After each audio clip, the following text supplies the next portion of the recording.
Okay, but so we used to write level-based marks in 8 marks question. We're trying to understand here the 8 marks question in business हम कैसे attempt करते हैं.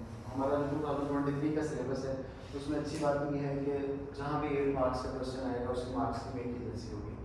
तो ये हमारे लिए थोड़ी सी परेशानी की बात थी. P1 में और तरह की मार्क्स की मिल होती थी 8 मार्क्स के लिए और कहीं और आता था और तरह की similar was the case 12 marks question. लेकिन अब हम एक ही तरह की मार्क्स नहीं इस्तेमाल करेंगे. ठीक है, चाहे किसी भी पेपर में सवाल है, P1 में है, P2 में है, P3 में है, तो हमें 8 मार्क्स की जो मार्क्स हैं वो कॉमनली ही फॉलो करनी है. तो उसके लिए हमने लिखा कि 8 मार्क्स में हमारे पास 3 असेसमेंट ऑब्जेक्टिव हैं जो हमसे टेस्ट होते हैं. पहला जो असेसमेंट ऑब्जेक्टिव है वो नॉलेज है, दूसरा जो असेसमेंट ऑब्जेक्टिव है एप्लीकेशन है, और तीसरा जो असेसमेंट ऑब्जेक्टिव है वो एनालिसिस है. तो कितने असेसमेंट ऑब्जेक्टिव फॉलो होते हैं? 3. कौन कौन से? नॉलेज, एप्लीकेशन और एनालिसिस. हमने उसको समझने के लिए एक सवाल अपने पास यहाँ पे लिखा है. उसमें हमने लिखा है explain 2 advantages for a franchisee. हमने स्पेसिफाई कर दिया कि फ्रेंचाइजी के लिए to enter into a franchise agreement of restaurant business. हमने एप्लीकेशन में डाल दी कि रेस्टोरेंट का बिजनेस है उसको फ्रेंचाइज एग्रीमेंट में एंटर होना है, और स्पेसिफाई भी कर दिया कि फ्रेंचाइजी को एडवांटेज लिखने. तो हम जरा लिख के देखेंगे कि वो कैसे लिखते हैं. 4 लेवल्स होंगे हमारे आंसर में जिनको हम यूज करेंगे. वो 4 लेवल्स कौन से हैं? सबसे पहले नॉलेज एंड अंडरस्टैंडिंग का लेवल है. ठीक है, उसको लिख के देखते हैं कि एप्लीकेशन का लेवल है, एनालिसिस का लेवल है और डेवलप्ड एनालिसिस का लेवल है. तो ये 4 लेवल्स हमारे आंसर के अंदर यूज होंगे.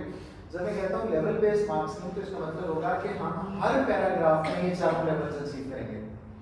हम हर पैराग्राफ में ये 4 लेवल्स अचीव करेंगे. ओके बच्चों, हम क्वेश्चन स्टार्ट करेंगे. हम फ्रेंचाइज और फ्रेंचाइजी को डिफाइन करेंगे जैसे कि हम नॉर्मल सवालों में करते हैं. मैंने आपको हमेशा से समझाया कि बिजनेस के सवाल अटैम्प्ट करते वक्त मेक इट कंपल्सरी अपने दिमाग में ये बिठा लें कि हमने डेफिनेशन देने से ही सवाल शुरू करना है.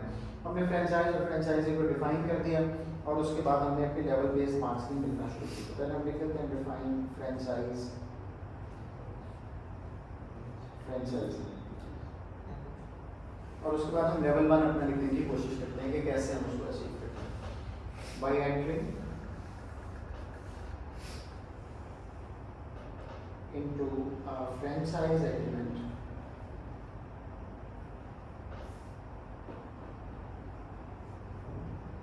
the franchisee might obtain assured supplies. तो ये हमें पता है, हमने एडवांटेजेस में पढ़ा जब हम पढ़ रहे थे. ये हमारा लेवल 1 है जिसमें हमने अपना अंडरस्टैंडिंग, अपना नॉलेज किया है कि उसको क्या मिल जाएंगे, शॉर्ट सप्लाईज मिल जाएंगे. अब हमें इसके फौरन बाद लेवल 2 पे मूव करना है और हमने इसकी एप्लीकेशन करने की हमें ज़रूरत है. हम यहीं से इसकी एप्लीकेशन रिलेट करेंगे. हम कहेंगे फूड का बिजनेस है, हमें पता है रेस्टोरेंट का. फॉर एग्जाम्पल एक फास्ट फूड रेस्टोरेंट तो हम कहेंगे burger, buns, chicken, other meat और अदर सप्लाई. ये जो हमने रेस्टोरेंट बिजनेस के साथ उसको रिलेट किया, ये हमारा लेवल 2 है. अब ये हमारी एप्लीकेशन है. उसके बाद विल मूव फॉरवर्ड और हम ये समझने की कोशिश करेंगे कि लेवल 3 हम कैसे अचीव करते हैं.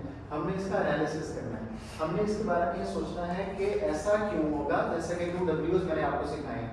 ऐसा क्यों होगा और उसका बिजनेस के ऊपर इम्पैक्ट क्या होगा. पहले हमने ये बताना है कि ऐसा क्यों है कि उसको शॉर्ट सप्लाई मिलेगी, और फिर हमने बताया कि उसका अल्टीमेट फर्दर बेनिफिट्स उसके बिजनेस को क्या है, बिजनेस के ऊपर इम्पैक्ट्स क्या है. तो हमने कहना है because the franchisor will ensure that franchisee do not get any outdated or expired stock of food.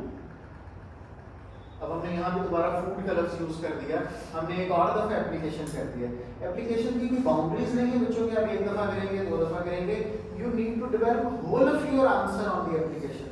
मैं आपको एक बात हमेशा समझाता हूँ कि the contextual analysis is the analysis only. The contextual analysis is the analysis. If you do not do the contextual analysis, उसका मतलब है एनालिसिस है ही नहीं सिरे से. तो एनालिसिस का मतलब ही कॉन्टेक्सचुअल है। अच्छा हमने बिकॉज वो क्या इंश्योर करेगा कि उसको आउटडेटेड और एक्सपायर्ड स्टॉक ना मिले, as a result of that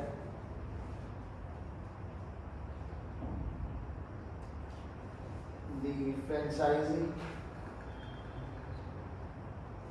will always produce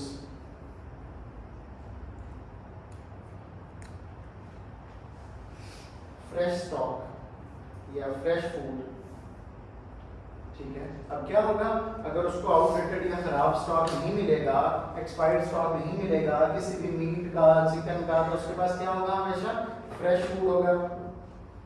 he will be able to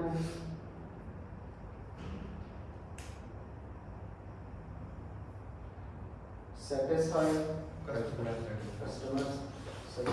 तो ये हो गया हमारा लेवल 3, ठीक है। तीसरा लेवल हमने यहाँ तक अचीव कर लिया, जब हमने कहा कि वो अगर उसको क्यों सही फूड मिलेगी, और सही फूड मिलने का एक इम्पैक्ट हमने बता दिया कि सेटिस्फाई कस्टमर्स उसको मिलेगा, तो एक इम्पैक्ट तक बताना हमारा जो है वो एनालिसिस है, लेवल 3 है। अब इसके ऊपर हम करेंगे लेवल 4, जिसका नाम अभी हमने रखा डेवलप्ड एनालिसिस। का पूरा नाम होना चाहिए डेवलप्ड कॉन्टेक्सचुअल एनालिसिस, ठीक है। हम चलते हैं, फिर क्या करेगा, अगर आप सेटिस्फाई कस्टमर होंगे तो चीजें आसान है। The satisfied customers will visit the restaurant again and again.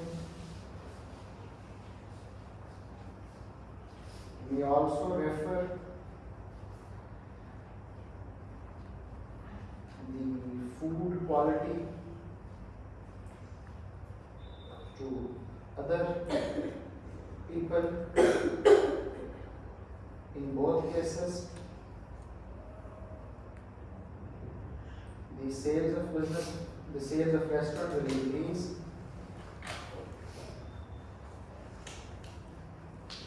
The sales of restaurant will increase, resulting in the higher market share. तो ये हो गया हमारा लेवल 4, कॉन्टेक्सचुअल डेवलप्ड एनालिसिस। इसमें हमने फूड का जिक्र करके, रेस्टोरेंट का जिक्र करके दोबारा भी एप्लीकेशन कर दी, और फिर उसको हमने डेवलप भी कर दिया। तो ये है हमारा लेवल 4 आंसर, जो मैं आपके सामने दे रहा हूँ। इसको हम दोबारा से एक दफा पढ़ लेते हैं। By entering into a franchise agreement, the franchisee might obtain assured supplies। हमने अपना एक पॉइंट स्टेट किया, ये लेवल 1 है। For example burger bun, chicken और अदर सप्लाईज, ये हमारा लेवल 2 है। Because the franchiser will ensure that the franchisee do not get any outdated और expired stock of food. As a result of that the franchisee will always produce fresh food. he will be able to satisfy the customers। Level 3 2 W's की हमने analysis किया, क्यों fresh stock मिलेगा और उसका business पे immediate impact क्या आएगा। तो जो पहला इंपैक्ट आपने लिखा वो लेवल 3 है। फिर उसके बाद जो चेन ऑफ आर्गुमेंट्स उसके बाद बनाएंगे वो लेवल 4 है। The satisfied customer will visit the restaurant again and again, level 4. Also refer to the food quality to the other people, level 4. Both cases the sales of the restaurant will increase, level 4, resulting in the higher market share of the restaurant, level 4. तो ये 4 levels हैं जो हम अपने 8 marks के question में हम achieve करने की कोशिश करते हैं। सर ये एक नॉलेज पॉइंट है। यस, तो इस तरह एक नॉलेज का एक्सप्लेनेशन है। 2 होने चाहिए पैराग्राफ्स। 2 रिक्वायर्ड कितने हैं? 2। आप इसमें से 4 नंबर अपने पूरे स्कोर कर लेंगे अगर आप ये लेवल 4 चारों अचीव करते हैं। फिर another 4 marks you will achieve from the next paragraph. From another 4 marks you will receive from the next paragraph। तो 2 ही पॉइंट लिख के उसको हम एक्सप्लेन करेंगे तो we'll score the full marks।